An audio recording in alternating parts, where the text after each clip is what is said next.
పట్ల అంటే ప్రభుత్వ వ్యవస్థ ఎలా ఉంది అంటే దాన్ని నియంత్రించే వ్యవస్థలు ఉంటాయి కదా సరే చూస్తున్నట్టు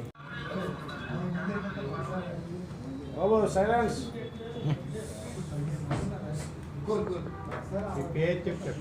అంటే హ్యూమన్ రైట్స్ ఆఫ్ ఇండియా వ్యవస్థాపకులు జాతీయ అధ్యక్షుడైనటువంటి జాన్ శామ్యుల్ కిమ్ నా పేరు. మరి ఆంధ్రప్రదేశ్ రాష్ట్రంలో ఈ యొక్క ప్రెస్ మీట్ విశాఖపట్నంలో ఏర్పాటు చేయడం జరిగింది. కారణం ఏంటంటే చాలా విషయాలను ప్రజల్లోకి మానవ హక్కుల గురించినటువంటి అవగాహన, మరి మానవ హక్కులను గురించినటువంటి కార్యక్రమాలని తీసుకెళ్లాలన్నటువంటి ఉద్దేశంతో మా యొక్క సంస్థ దాదాపు 6 నెలలుగా ఆంధ్ర రాష్ట్రంలో కృషి చేస్తూ ఉంది.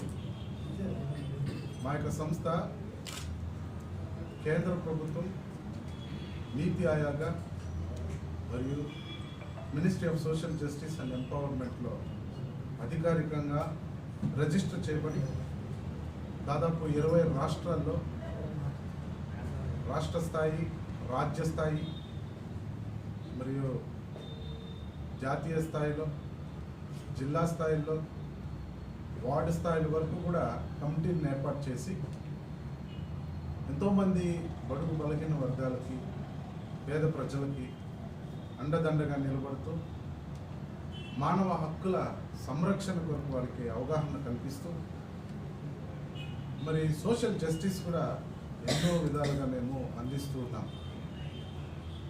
ఈరోజు ఆంధ్రప్రదేశ్ రాష్ట్రంలో కూడా మా సంస్థని ఇంకా ఎక్కువగా బలప్రయోగంగా మరి ప్రజల్లోకి తీసుకెళ్ళాలి, ప్రజలకు అందుబాటులో ఉండాలి, మానవ హక్కుల గురించి ప్రజలు తెలుసుకోవాలి. ఈరోజు మరి భారతదేశం అంతట్లో చూస్తే మానవ హక్కుల ఉల్లంఘన ఎక్కువ జరుగుతూ ఉంది. మానవ హక్కుల ఉల్లంఘన జరగటం, ప్రజలకి సరి అయినటువంటి సామాజిక న్యాయం దొరకపోవడం అనేది చాలా బాధాకరమైనటువంటి విషయం. దాన్ని బట్టి చూస్తే ప్రతిరోజు కూడా ఏదో ఒక విధమైనటువంటి అన్యాయము, మోసము, తర్వాత మరి అక్రమాలు, అవినీతి ఇవన్నీ కూడా జరుగుతున్నాయి, మనం చూస్తూ ఉన్నాం.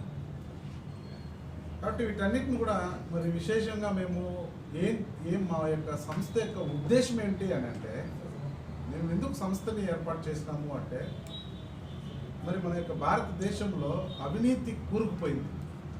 ఎక్కడ చూసినా అవినీతి, అన్యాయాలు, రాజకీయంగా చూసినా అవినీతే, న్యాయపరంగా చూసినా అవినీతే, ఎక్కడ చూసినా అన్యాయము, అవినీతి జరుగుతూ ఉన్నటువంటి మన భారతదేశంలో రాబోయే యువతరానికి ఏ విధమైనటువంటి ఒక మంచి భవిష్యత్తు దొరుకుతుందన్న ఉద్దేశంతో భారతదేశంలో అవినీతిని నిర్మూలన చేయాలి, తర్వాత మన భారతదేశాన్ని ఒక భారతదేశంగా మరి తీర్చిదిద్దాలనేది మా ఉద్దేశం. ఈరోజు క్రైము పలు రకాలుగా క్రైమ్ జరుగుతూ ఉన్నాయి. పోలీస్ స్టేషన్లలో జరుగుతూ ఉన్నాయి.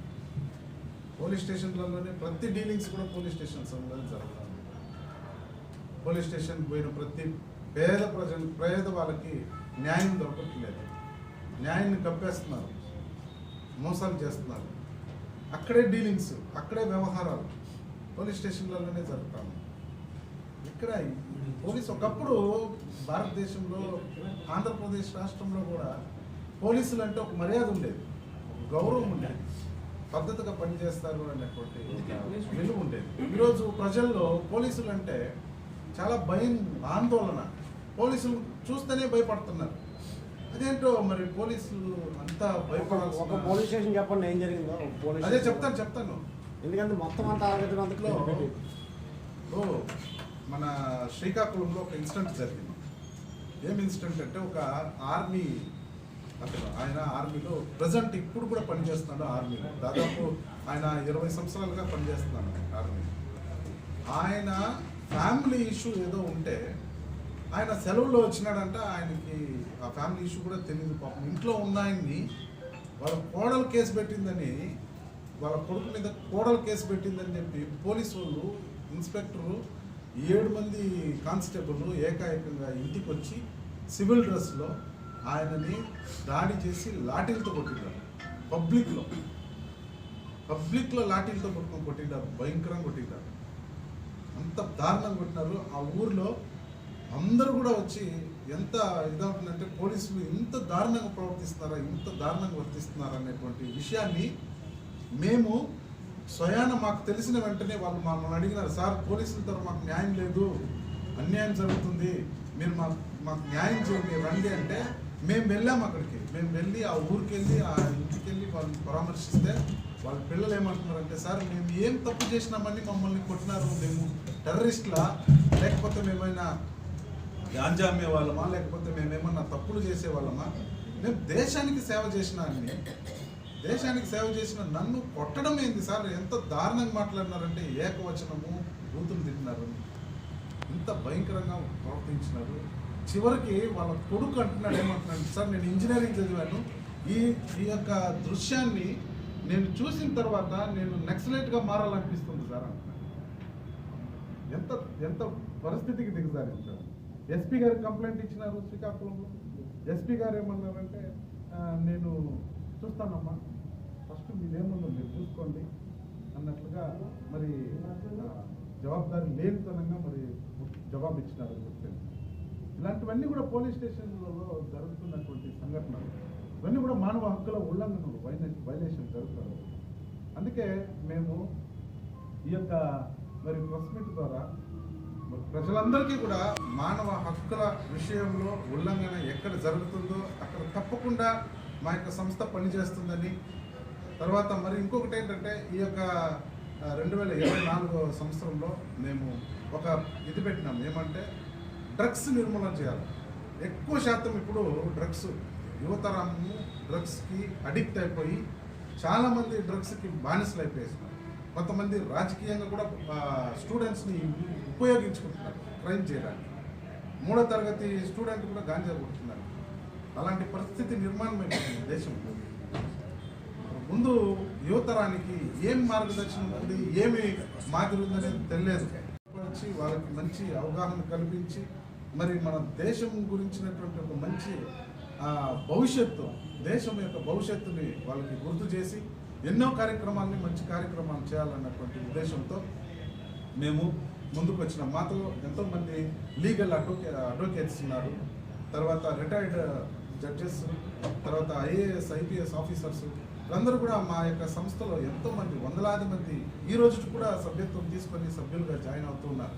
ప్రతిరోజు కూడా ఆంధ్రాలో కూడా ఎంతోమంది ఈరోజు దాదాపు 16 జిల్లాల్లో మాకు 100 మంది మా సంస్థలో జాయిన్ అయ్యి నీతికి నిజాయితీగా పనిచేస్తామని చెప్పి ముందుకు వచ్చినారు. ఎందుకంటే నేను కూడా అలాగే ఈ సంస్థని ప్రజల్లోకి నీతికి నిజాయితీకి తగిన రీతిలో మరి ఈ సంస్థని తీసుకెళ్లాలన్న ఉద్దేశంతో, మరి మంచి ఉద్దేశంతో మేము ముందుకు సాగుతాము.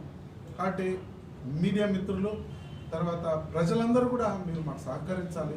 మాకు సపోర్ట్ చేసినట్లయితే మన యొక్క దేశాన్ని, మన యొక్క ప్రజలకి, తర్వాత మన యొక్క పిల్లలకి, యువతరానికి మేము అండగా నిలబడి మంచి కార్యక్రమాలు చేస్తామని తెలియజేస్తున్నాము. ఇంకా ఒకవేళ మీరు ఎవరైనా మా సంస్థలో చేరాలి, మేము కూడా ఇలాంటి సామాజిక సేవలు చేయాలి, మంచి చేయాలి అనేటువంటి ఉద్దేశం ఉన్నట్లయితే దయచేసి మీరు రావచ్చు. మీకు మేము స్వాగతం పలుకుతున్నాం. దయచేసి రండి. ముందున్న దినాల్లో కూడా మేము మంచి మంచి పథకాలని, మంచి మంచి ప్రోగ్రాంలను కూడా పెట్టి ప్రజల్లోకి మేము రావాలని మేము ఉద్దేశిస్తున్నాం. కాబట్టి దయచేసి మిమ్మల్ని కూడా ఆహ్వానిస్తున్నాం. Thank you very much.